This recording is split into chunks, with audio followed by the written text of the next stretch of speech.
Well, that was either the first or second best call I've ever heard. Probably the first best call because even the after hours got it. Um, so Jeff Lutz, I've got 20 or 25 minutes with you. That's all we've got time for.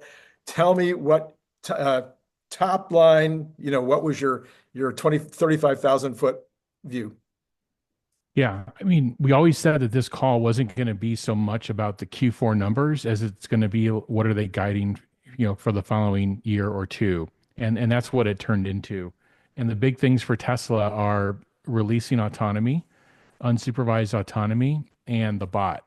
And both of those, I would say, were not only on plan, but they were actually called out as pull-ins when they talked about June. They gave us a month now for June 2025 to start a Tesla autonomous network, a Tesla fleet in Austin. So it's real. Right. And Elon said there'll be many cities in 2025, and it's all going to be, regulatory constrained. So that was good to hear. That means the underlying AI work is on track and they feel good about it. And then the bot verbiage was added in page 10 of the Q4 earnings deck that was never in there before. If you go to Q3, it was not there. And the last sentence in the first paragraph is ahead of planned pilot production in 2025, for the bot. And they reference that they want to get to a 1,000 per month run rate, Right. up to 10,000 bots this year, and then a 10,000 per month run rate sometime in 2026. And, selling internal to Tesla in 2025 and at some point in 2026, selling externally, and the pricing will be market driven, which makes sense. This is going to be highly constrained and highly coveted at the same time. So they'll be able to sell these things for a lot. Um, and then quickly on the actual, I always thought the priorities for the call were going to be what was Elon's tone, and Yeah. it was through the roof, very positive, very upbeat. Talked about the company being worth many times the next five companies, top five companies in the world. So that's taking it to kind of a whole new level. So his tone was there. I said the next important thing would be the guide. So new cars, unsupervised, the bot. So that was mostly there, but we'll talk about cell constraints in a minute. And then I said the third most important thing would be the Q4 numbers, and that's the way the market's reacting because they missed the top line by over a billion and change. They missed EPS, Right. and the exact number if it's 3 to 6 cents, somewhere in that area. But they did, and then gross margins were under what was predicted. But I always view it like in this year, they're going to be in this kind of window, plus or minus a few percent on gross margin. And then they just go to a whole new level when they get to autonomy. So I think that's just the way they're going to play it. Um, so they kind of set it up as 2025 is the setup year for an amazing 2026. I think he said bananas ludicrous 2027. Right. And so if you're an analyst and you have a 12-month rolling window, well, 12 months now is rolling into 2026, Yep. Yep. believe it or not. So you have to start pricing in this crest for autonomy in the vehicle and then this crest for I mean, how wild is it going to be when there's thousands of Optimus? You see a visual and you're looking down the factory and you see thousands of Optimus working in a factory. That changes everything. So I think the stock's reacting favorably to that, and then we'll see where it goes from there. And then finally, just there was some mention of, hey, tariffs are unpredictable, but it looks like like we will get impacted, but we're working to localize our supply chain, which they're the best at in the world. Right. And so I think, if anything, if they're impacted, they'll be kind of the most short-lived. The one thing that they said, I think that would have been surprising to some people, not to me, is that they are supply constrained in Cell 2025 component. and on Cell battery cell packs. supply. Yeah. So I'll come up for air there. All right. So yes, so you called. So I'm going to take my victory lap, which is that Yeah. 18 months ago, I did a video called 2026. And then 3 months after that, I went back and did another video on 2020. I've been talking about 2026 for 18 months, 19 months. I've Yeah. always seen that 2020, it was going to take us, and now 2020, now Elon's calling 2026. That's my victory lap. You've got a victory lap on cell constrained, pack constrained. Talk about that because I think that Well, I is, don't call that a victory lap. well, Yeah. called it. You called it. Nobody else. Not a soul was talking about 2026. Not a soul was talking about the cell constraint. Well, I think back to your 2026 comment. I think that's right in terms of like where all these things converge and where they ramp, and that's a great call out. The question is, Randy, is when is the market? It looks like the market has already started to price this in. We're in 2025. So what have they priced in? What level of autonomy have they priced in? And what have they priced in for the bot? I think that's the key question is when does the market, try to get itself in the position to be in this wave? But you're correct, it converges. There's no question. I just think in this current quarter, I think people were thinking about, okay, what are the limiters for 2025? I think everybody in their head thought it was demand. Yeah. And I think both the tariff side and potentially export restrictions Mm. out of China are going to really muddy up the global cell supply picture. So what I think Tesla is doing is instead of surprising everybody and say, "Oh, looks, we got hit with this tariff, and now we got to take our numbers down," I think they're building a plan that really calls for them to drive localized supply. So get LFP out of the non-China low-end vehicles and then work on a plan to get it out of the mega pack.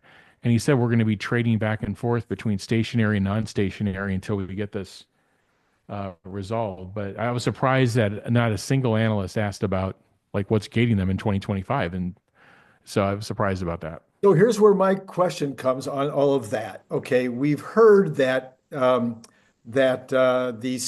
the lithium prices are so low, and that they can't that the factories are running at 30%.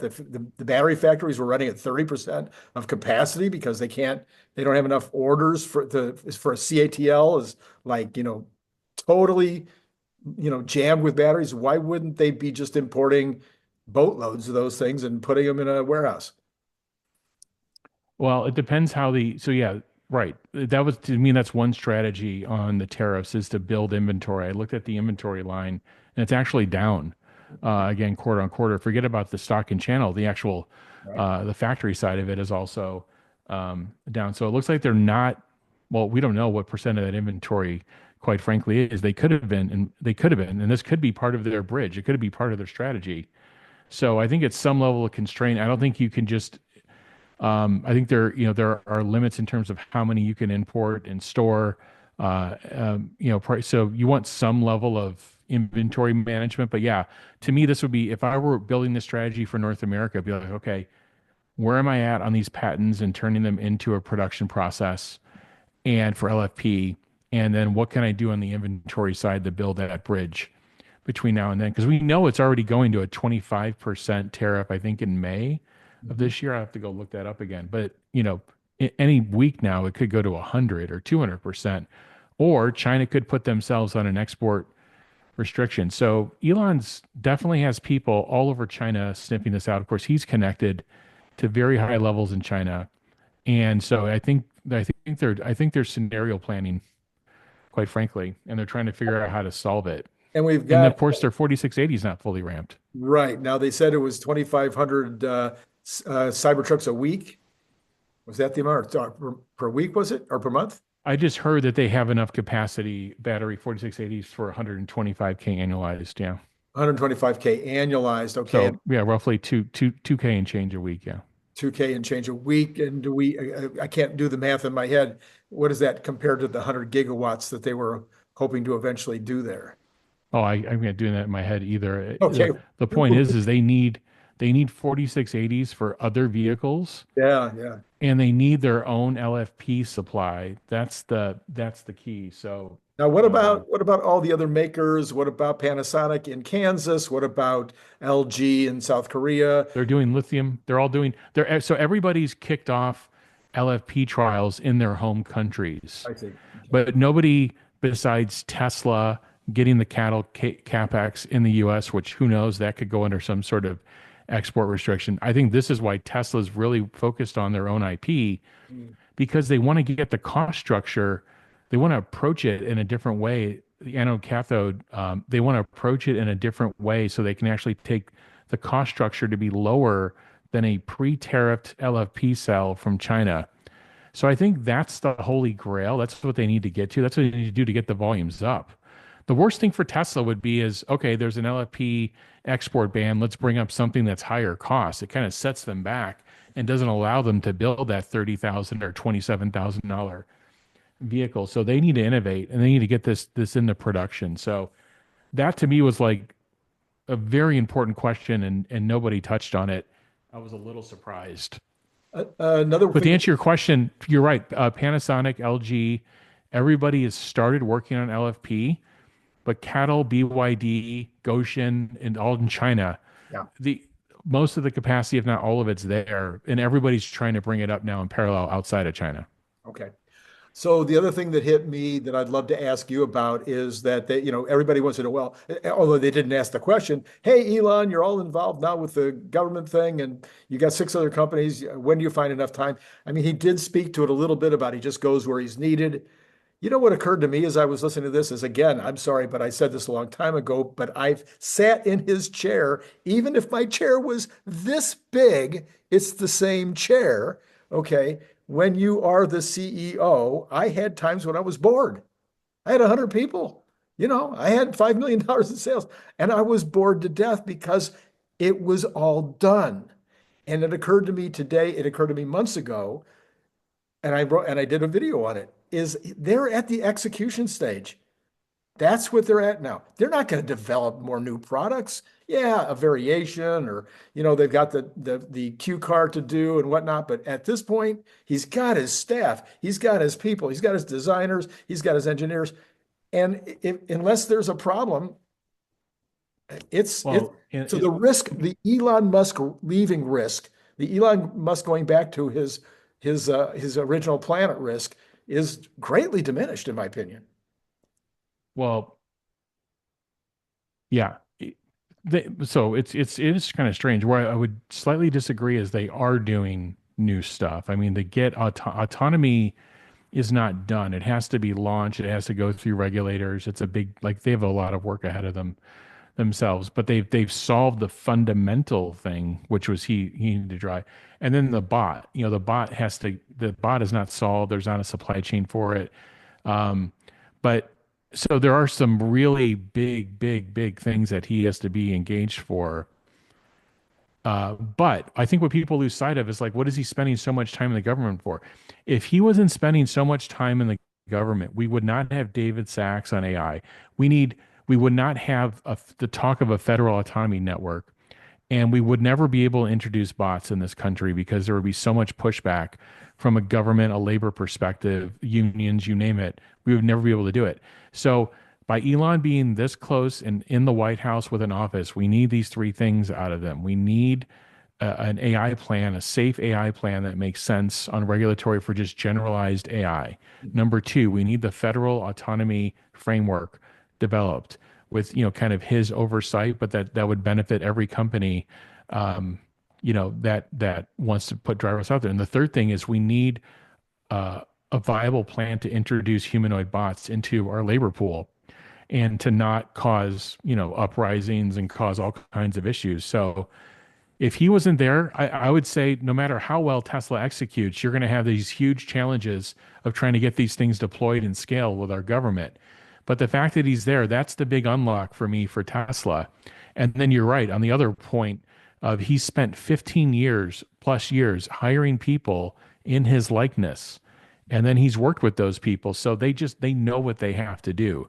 And Tesla elevated 4 VPs, I think, in the last 4 or 5 months. And these are all people that he's known for a number of years. And again, they've grown up in his likeness. So that's why he can do what he's doing. So, what do you think happens tomorrow, the next day? Do you think the street really did get it? I mean, the after hours traders are not, I don't know who the after hours traders are, but I'm guessing they're not necessarily, the mutual funds that are trading in the after hours. It's not I don't know for sure, but that's my guess. What happens tomorrow when the real traders all get back and decide what to do? Yeah, I think it's a good question. I think though, I think there was a pretty good realization I didn't like the analyst questions, but it looks like they're starting to bend towards not asking about why were you at 13.6% versus 16% gross margin. Can we go through all the different line items? That's not fundamental for the future of the company. What's fundamental for the future of the company is, are you launching, you're launching unsupervised in June of this year. We're literally a few months away. Right. And then you're going to be putting a humanoid bot in the mass production. This is the only major company we know of in the world that's going to be in mass production of a viable humanoid robot that's going to be doing real work in factories this year. So I think that's key. And then the new vehicles are on track. I think the big question in my mind is, how are they going to solve their supply constraint, and to what level is that? So are they constrained to 2.2 million cars? Are they constrained to 2 million cars? Are they constrained to 1.8? Are they constrained to 2.5? We don't know what that number is. Right. So I think that needs to be answered. But yeah, to answer your question, it's hard to predict. I don't know what the volumes are like after hours, but if they're fairly strong, look, Microsoft got hammered, I Hammered. think, in the after hours. And I think, I'm just looking, I think Meta was up, down, So they were or up. up and They kind of were up. even. And now it's up, but it's nowhere near what Tesla's doing after hours. It's probably Tesla's up double Meta. So, I mean, yeah, after hours means something, but yeah, we'll see how you're right, how the big volume trades tomorrow. And then I don't expect analysts to downgrade based off of this call. Yeah. I No. think the whole sentiment has changed towards what are they building for in the future. Yeah, okay, a couple of things. One is I may have misheard, but everybody's been wondering whether we're talking about one Model Q or two Model Qs or three Model Qs. I could swear that the financial guy, I think it was the financial guy, said, it sounded like to me three. He said, we're setting up the Q line, whatever he didn't say, the new inexpensive model line, and then the other model. He was talking about seven new products coming this year. And in the I course of, didn't hear the seven number. I may have missed that. yeah, they said seven new products coming this year. And then in talking about them in enumerating them, he mentioned the inexpensive vehicle, and it sounded to me like he suggested that might be three vehicles actually. It'd Yeah. be worth digging into that transcript and seeing what happened Yeah. there. Yeah. Yeah. I just thought about that, just downloading the transcript and, Right. and reading it and go through it. But yeah, we always thought that would be multiple vehicles, but they can release as many vehicles as they want. They have to figure out their Self-sales. constraint. Yeah, for sure. So, all right. And then let me see here. So my thought on the bot thing though was we've seen both of these things going back and forth with Elon, where it seems like he's trying to drive the price as low as he possibly can, and he doesn't care about the profit. And then we'll see him, during COVID, raise the price as far as it would go because he didn't want an intermediate to make all the money. So I worried that there would be this idea that when the bot comes out, he won't go for the highest price. Or same idea with was it you in? No, somebody else. We had the discussion the other day. Robert Scoble found out that what do you call it, Waymos are charging almost double sometimes what the Ubers are, because people are willing to pay double in order not to have a driver. Um, Yeah, the bot pricing will be market driven. so if the And bot price is market driven, will that mean the robotaxi prices are market driven? Will all of these new products coming out be market driven? yeah, the way to think of it is the way to think about lifetime uh, product costs is something I work with and teach in the kind of the consulting community. Think of, there'll be cost at launch and Mhm. gross margins at launch. There'll be cost at scale, and then there'll be kind of the terminal plan across the lifetime of the product. And those will be different numbers. So when the bot's at scale, the question there will always be a market level question of availability. And what Tesla is trying to do is so let's talk about the robotaxi.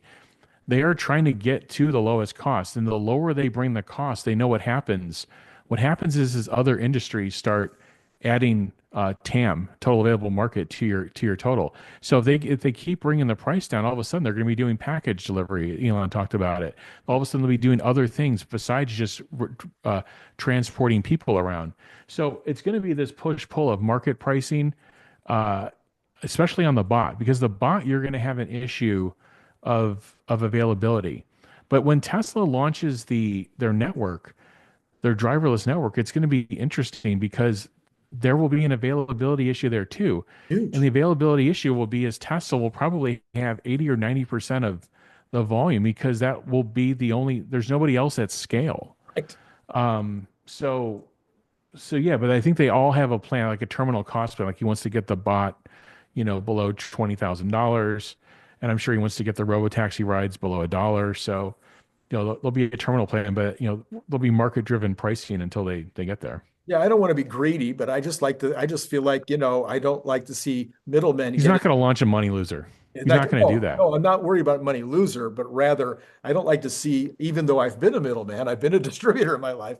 I don't want to see the Yeah. middlemen jumping in and grabbing profits unnecessarily. I mean, he pointed out Yeah. they've gone to middlemen with regard to the roofs now because that made sense and it was smarter for them to use sales distribution and installers rather than do that part themselves.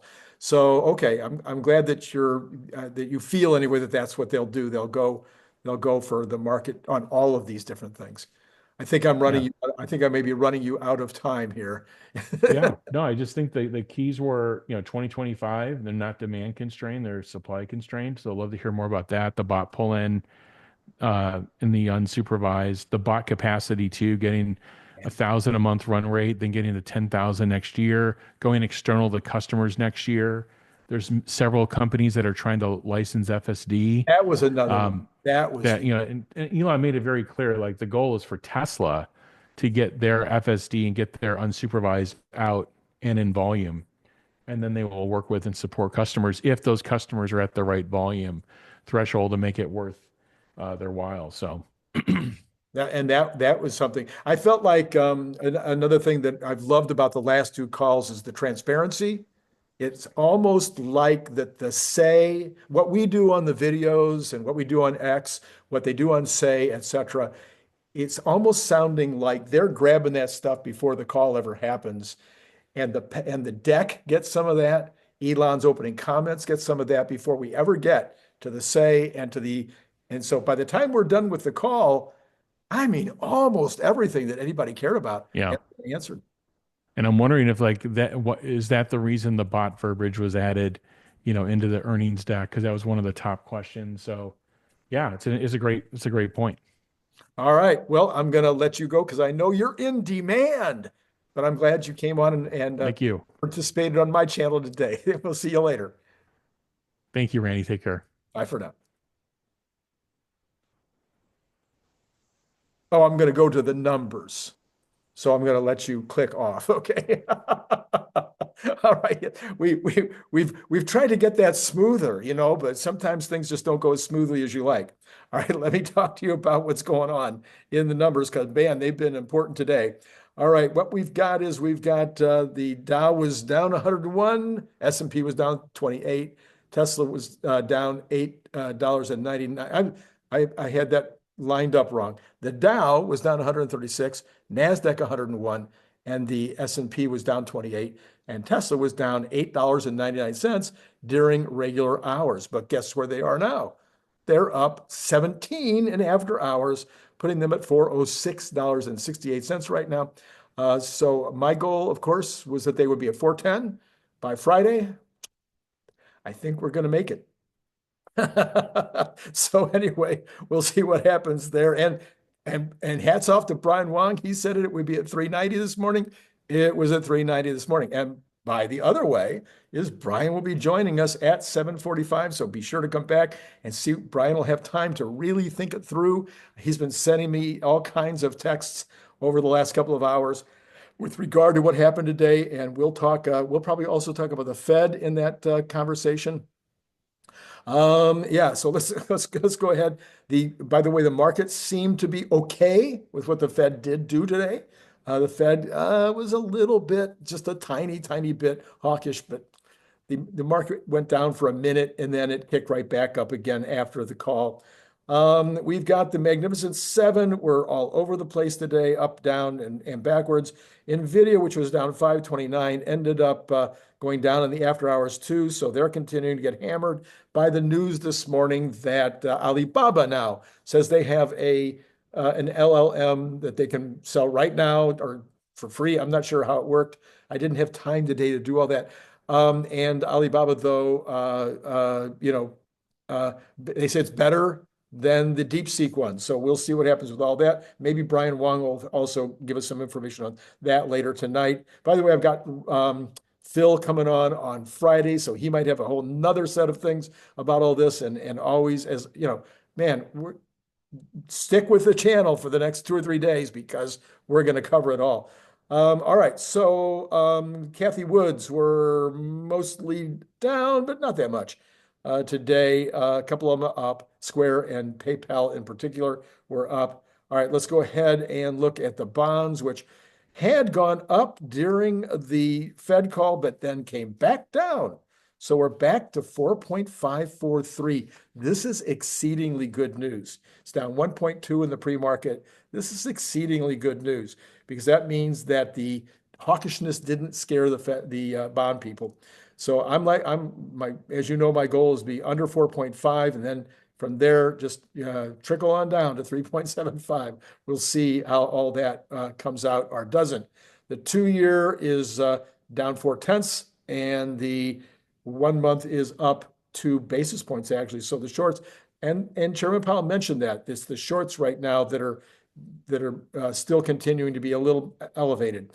Okay, let's go to the oils. The oils were coming down very big today, up a little bit in the pre-market though, but still we're talking $72.87 now for Texas Intermediate. So that is, again, my prediction is we're going down to 65, 67, and then maybe all the way down to 60. You heard last night, way bigger expert than I am, in Nicholas Gibbs saying he thinks it goes to about 65. Okay, we've got natural gas unchanged in the pre-market, but now at $3.53, way under the 410 that it was recently. Gold up for 27.74, so has bounced away from the all-time high at right around 29.95. Silver up 0.79 in the pre-market at 31.64, and copper up 0.25 at $4.29. Dollars firming, and Bitcoin up 2,000 today, 103,746. Okay, equities in the pre-market. You've got the Dow up 44.9. I'm sorry, is up 77 or 0.17%. You've got S&P futures up 10 or 0.17%, and NASDAQ futures up 53 or 0.25. So again, this is more indication that even with the Microsoft miss, Meta was a big hit. They did very well. And Tesla, again, I think people are getting about Tesla. It looks like the market is ready to forgive and forget the Fed. And we'll see how that all plays out. I'll talk 1 more minute about the Fed. The Fed is, in my opinion, what's going to happen here now is we've got 2 PCEs between now and the next Fed meeting. Next Fed meeting is in mid-March. So you've got one Friday, and you got another one a month, end of next month. They have 2 PCEs to look at. They've got at least 2, 2 employment Fridays that they can look at between now and then. It's really, truly at this point going to depend on those 4. But I don't think there's enough information because the PCE tomorrow is probably not going to be low. It's probably going to be either as expected or maybe even a little higher than expected. So that's not going to help. So even if the next one, if we're starting to see some impact from the oil prices coming down, some impact from what Powell talked about in terms of the equivalent rents coming down. That starts to impact the PCE. We know that rents are definitely coming down. If that starts to impact the PCE, and it happens in the end of February, that'll only be one data point. And unless there's visibility on that continuing, it'll be hard for them to reduce in March anyway. Personally, at this point, as a Tesla investor, I don't care. But as somebody who's talking to folks who are invested in other companies or who care about the overall economy, no, I think the economy is going to be amazing. Right. I'm MAGA. Okay. I'm Trump. I believe Trump's doing all the right things. Not every single thing I think he's doing is right, but I think in general, he's doing the right thing. And I think it's going to mean that the economy is going to do very well, and the stock market is going to do very well also. As a Tesla investor, I couldn't be any more enthusiastic. There's no way. I felt like Elon at times today was almost giddy, that you could hear in his voice that sometimes it was causing, he was so excited about what's happening that it was hard for him to constrain himself. I've been there a million times. You've seen me there, I think. Anyway, all right. I think that's all I've got for you now, because I'm going to be back shortly at 7:45 with Brian Wang. We will be recording that shortly, and I'm sure that he will have a bunch of stuff to say about what just took place. In the meantime, you might want to hit like and subscribe and notify. You might want to hit Patreon and support the channel. And you might want to watch yesterday night when Nicholas Gibbs was on, and then Brian White was on, and both of those were quite amazing. So that's all I'm going to do for now. It's been great talking to you.